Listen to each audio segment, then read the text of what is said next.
এক সপ্তাহ পরেও নিয়ন্ত্রণে আসেনি যুক্তরাষ্ট্রের লস অ্যাঞ্জেলসের ভয়াবহ দাবানল, বরং বাতাসের গতিবেগ বাড়তে থাকা আগুন আরও ছড়িয়ে পড়ার আশঙ্কা তৈরি হয়েছে। আগুনের ভয়াবহতা বৃদ্ধির আশঙ্কায় দক্ষিণ ক্যালিফোর্নিয়া শহরটিতে জারি করা হয়েছে রেড অ্যালার্ট। মঙ্গলবার এক প্রতিবেদনে এসব তথ্য জানিয়েছে মার্কিন সংবাদ মাধ্যম সিবিএস নিউজ। স্থানীয় কর্তৃপক্ষ বলেছেন, সবচেয়ে ভয়াবহ পরিস্থিতির মধ্যে দিয়ে যাওয়া পেলিসেডার্স এবং ইটনের দাবানল নিয়ন্ত্রণের অগ্রগতি হচ্ছে। তবে লস অ্যাঞ্জেলসের কাউন্টির ফায়ার সার্ভিস প্রধান অ্যান্থনি ম্যারন সেখানকার বাসিন্দাদের যে কোনো সময় সরিয়ে নেওয়ার নির্দেশ মেনে চলতে প্রস্তুত থাকতে বলেছেন।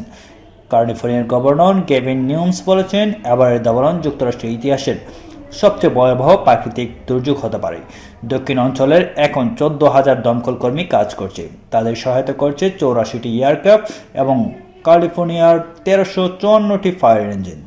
1,05,000 মানুষ এখন বাধ্যতামূলক অন্যত্র অবস্থান করছেন এবং 87,000-এরও উপরে মানুষকে সরে যাওয়ার সতর্কতা রয়েছে। এই অবস্থায় প্রাণ বাঁচাতে ঘরবাড়ি ও ব্যবসা প্রতিষ্ঠান ছেড়ে পালাচ্ছেন আক্রান্ত এলাকার বাসিন্দারা। জোর বাতাসের হুমকির মুখে দক্ষিণ ক্যালিফোর্নিয়া জুড়ে লাল পতাকার সতর্কতা জারি করেছে যুক্তরাষ্ট্রের জাতীয় আবহাওয়া পরিষেবা, যা সাধারণত বিশেষভাবে বিপজ্জনক পরিস্থিতিতে জারি করা হয়। লস অ্যাঞ্জেলসের মেয়র বলেছেন, জোর বাতাস ফিরে আসার আগেই জরুরি সব প্রস্তুতি নিয়ে নেওয়া হচ্ছে। জোর বাতাসের কারণে দাবানল আরও ছড়িয়ে পড়লে যুক্তরাষ্ট্রের ইতিহাসের অন্যতম বড় এক বিপর্যয় নেমে আসতে পারে বলে আশঙ্কা করেছেন লস অ্যাঞ্জেলস কর্তৃপক্ষ। প্যাসাডেনার ফায়ার সার্ভিস বিভাগের প্রধান চাঁদ আস্টানি বিবিসিকে বলেছেন, আমরা হয়তো এবার বিপর্যয়ের মুখে পড়তে চলছি, কারণ মঙ্গলবার বাতাসের গতি সর্বোচ্চ হতে পারে। এদিকে আগুনের সম্পদের ক্ষয়ক্ষতির পাশাপাশি মানুষের দুর্দশা চরম পর্যায়ে পৌঁছেছে। ক্যালিফোর্নিয়ার গভর্নর নিউসম এ পর্যন্ত অন্তত 24 জনের মৃত্যুর খবর জানিয়েছে। দাবানল নিয়ন্ত্রণে মার্কিন ন্যাশনাল গার্ডের আরও সদস্য চেয়েছেন Los Angeles County sheriff Robert লোনা।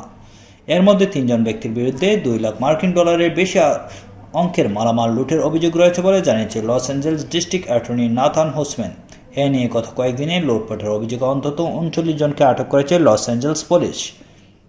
অপরাধ প্রমাণিত হলে তাদের কয়েক বছরের কারাদণ্ড হতে পারে বলেছেন এসব কর্মকর্তারা। বিভিন্ন এলাকা থেকে লুটপাট ও চুরির আরও অভিযোগ পাওয়া যাচ্ছে। এ অবস্থায় আরও শক্ত অবস্থান নিয়েছে স্থানীয় প্রশাসন।